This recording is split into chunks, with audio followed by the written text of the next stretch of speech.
बिस्मिल्लाहिर्रहमानिर्रहीम। अस्सलाम वालेकुम स्टूडेंट्स। आज के लेक्चर में हम ऑक्सीडेशन रिएक्शंस देखेंगे अल्कीन्स के। बेटा ये टॉपिक आपकी बुक में पेज नंबर 155 पे गिवन है, तो चलिए स्टार्ट करते हैं।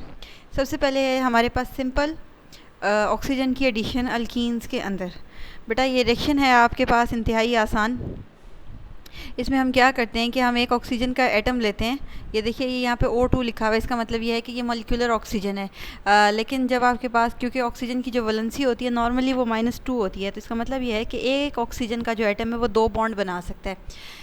तो आपके पास इस पूरे मॉलिक्यूल में से ये O2 है, इसका मतलब है कि ये 2 ऑक्सीजन के एटम है, और ये 1/2 का मतलब ये है कि हमारे पास जो कंज्यूम होगा वो 1 होगा इसमें से, तो इसलिए 1/2 लिखा गया। आप में से मेरा ख्याल है किसी ने लास्ट टाइम पूछा था कि ये फ्रैक्शन में हम मोल्स क्यों लेते हैं, तो ये इसलिए लेते हैं ताकि हम इक्वेशन को बैलेंस कर सकें।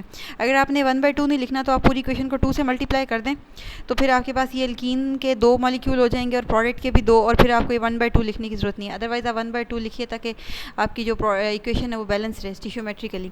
अच्छा, बहरहाल, अच्छा बेटा, इसमें से एक ऑक्सीजन एटम आपके पास इस डबल बॉन्डेड कार्बन्स के साथ ऐड हो जाएगा, इस तरह करके जैसे कि आपको प्रोडक्ट में नज़र आ रहा है कि एक ऑक्सीजन ने दोनों कार्बन के साथ एक एक बॉन्ड बना लिया है, और ये वाला जो डबल बॉन्ड है ये डिसअपीयर हो गया।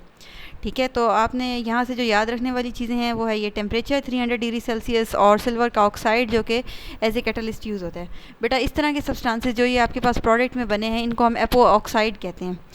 नॉर्मली एपो ऑक्साइड मतलब इस तरह के सब्सटेंसेस जहाँ पे 2 एडजेसेंट कार्बन ने साइमल्टेनियसली एक ही ऑक्सीजन के साथ बॉन्ड बनाए हुए हों, इस तरह के ऑक्साइड्स को हम एपो ऑक्साइड्स कहते हैं। तो क्योंकि ये 2 कार्बन वाला कंपाउंड है तो इसलिए इसका नाम है एथाइलिन एपो ऑक्साइड, या सिंपली आप इसको एथाइलिन ऑक्साइड भी कह सकते हैं। अच्छा जी, ये नेक्स्ट में है आपके पास प्रोपाइलिन ऑक्साइड या फिर प्रोपाइलिन एपो ऑक्साइड। ये बिल्कुल सिमिलर है ऊपर वाली इक्वेशन के कि आपके पास ऑक्सीजन डबल बॉन्डेड कार्बन्स के साथ ऐड हो गई है। ठीक है, मेरा ख्याल है ये जो रिएक्शन है बड़ा आसान है, आपको जल्दी से याद हो जाएगा। इसमें जो याद रखने वाली चीज़ है जो अक्सर आप बच्चे गलत करके आते हैं वो कैटलिस्ट है, तो काइंडली इसके कैटलिस्ट को माइंड में रखिएगा, इसको भूलना नहीं है आपने, क्योंकि अगर आप कैटलिस्ट को गलत लिखते हैं तो आपके हाफ मार्क्स जो है रिएक्शन जितने भी मार्क्स का उसका हाफ जो है वो डिडक्ट हो जाते हैं, तो बी वेरी केयरफुल। अच्छा जी, नेक्स्ट है बेटा हमारे पास हाइड्रोक्सिलेशन। एक तो इसके हाइड्रोक्सिलेशन के बारे में आप ये बात याद रख लें कि ये आपके पास टेस्ट है for the differentiation between saturation and unsaturation. यानी कि अगर आप, जैसे हमने लास्ट टाइम पढ़ा था, मैंने आपसे कहा था कि जो ब्रोमीन वाटर है उसको हम सैचुरेटेड और अनसैचुरेटेड कंपाउंड्स को डिफ्रेंशिएट करने के लिए यूज़ करते हैं, ब्रोमीन वाटर टेस्ट। इसी तरह आपके पास जो हाइड्रोक्सिलेशन वाला रिएक्शन है ये भी आप यूज़ कर सकते हैं for the differentiation between unsaturated and saturated hydrocarbons. बेटा ये जो रिएक्शन है ये आपके पास सैचुरेटेड हाइड्रोकार्बन्स नहीं देंगे, और अनसैचुरेटेड हाइड्रोकार्बन्स जैसे कि अल्कीन्स और अल्काइंस हैं ये आपके पास देंगे। अच्छा, यहाँ से एक चीज़ आपने नोट करनी है, ये आपकी बुक में थ्योरी में लिखा हुआ है कि बेयर्स रिएजेंट, तो अक्सर आपसे पूछ लिया जाता है 2 मार्क्स का कि व्हाट इज़ बेयर रिएजेंट।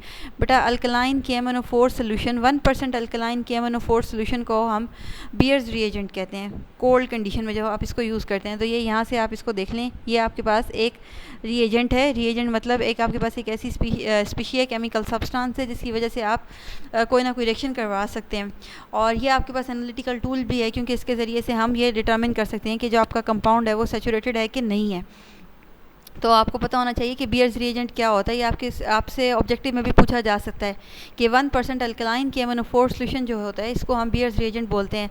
आपसे वेरिएशन करके पूछ सकते हैं जी 2% अल्कलाइन सोल्यूशन या 1% एसिडिक सोल्यूशन या नन ऑफ दीज या 1% अल्कलाइन सोल्यूशन। तो अगर आपको सही पता होगा तभी आप उसको करेक्टली ऑप्ट कर सकेंगे कि 1% अल्कलाइन KMnO4 को हम बियर्स रिएजेंट कहते हैं। तो इस हिसाब से इसको माइंड में रखिएगा।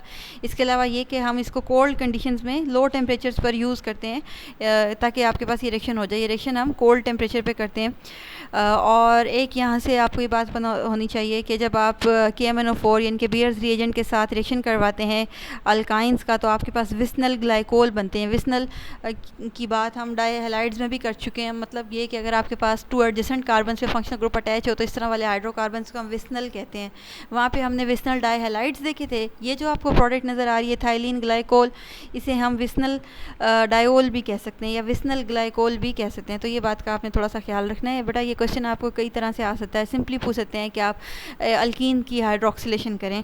इसके अलावा आपसे पूछ सकते हैं कि आप विस्नल डायोल कैसे बना सकते हैं, या विस्नल ग्लाइकोल कैसे बना सकते हैं, या थाइलिन ग्लाइकोल कैसे बना सकते हैं अल्कीन्स के साथ। या आपसे पूछ सकते हैं कि how alkenes can react with potassium permanganate solution.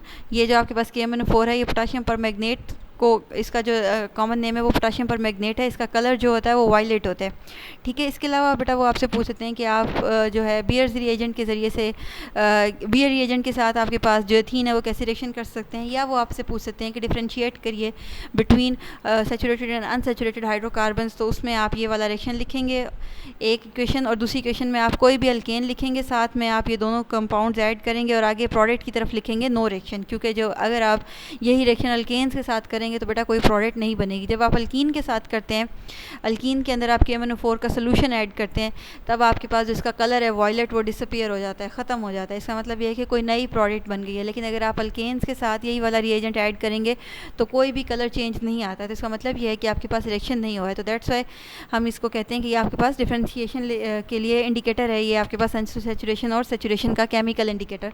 तो हमें इस तरह पता चल सकता है कि आपके पास जो सब्सटेंस है वो सैचुरेटेड है, यानी कि अल्कीन या अल्काइन है, या सॉरी अनसैचुरेटेड है, अल्कीन या अल्काइन, या सैचुरेटेड है जैसा कि अल्केन्स, ठीक है। और इस तरह का एक और रिएक्शन जो है वो मैंने आपको लास्ट लेक्चर में बताया था, ब्रोमीन वाटर टेस्ट, तो इन दोनों को आप इस हिसाब से भी याद रखिएगा। चलिए जी, नेक्स्ट रिएक्शन जो है हमारे पास ऑक्सीडेशन में वो है कंबस्शन।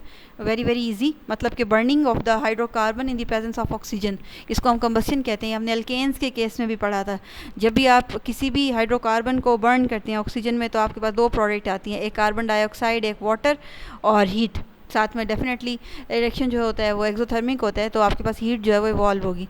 जब भी आप किसी भी हाइड्रोकार्बन को बर्न करेंगे तो बेटा ये रिएक्शन जो है ऑक्सीडेशन की कैटेगरी में फॉल करता है, क्योंकि ऑक्सीजन की प्रेजेंस में नॉर्मली सब्सटेंसेस जो हैं वो बर्न करते हैं, ठीक है। अच्छा, जितने आपके पास कार्बन होंगे उतनी आपके पास कार्बन डाइऑक्साइड बन जाएगी, और जो हाइड्रोजन है वो आपके पास ऑक्सीडाइज होकर वाटर। बेटा ये आपके पास अभी हमने 3 रिएक्शंस जो हैं वो देख लिए हैं कंबस्शन के, सॉरी ऑक्सीडेशन के। इसके अलावा भी कुछ रिएक्शंस आपकी बुक में ऑक्सीडेशन के गिवन है, जैसा कि ओजोनोलाइसिस है, उनको हम इंशाल्लाह नेक्स्ट लेक्चर में कवर करेंगे। आज के जो 3 रिएक्शंस हमने देखे, इसमें से अगर आपको कोई पॉइंट क्लियर नहीं हुआ है तो आप मुझसे पूछ लीजिए और इनको याद कर लीजिए, अपने माइंड में बिठा लीजिए, ताकि जब हम इनको नेक्स्ट रिएक्शंस जब हम स्टडी करें उनके साथ आप इनको मिक्स ना करें। थैंक यू सो मच, अल्लाह हाफिज़।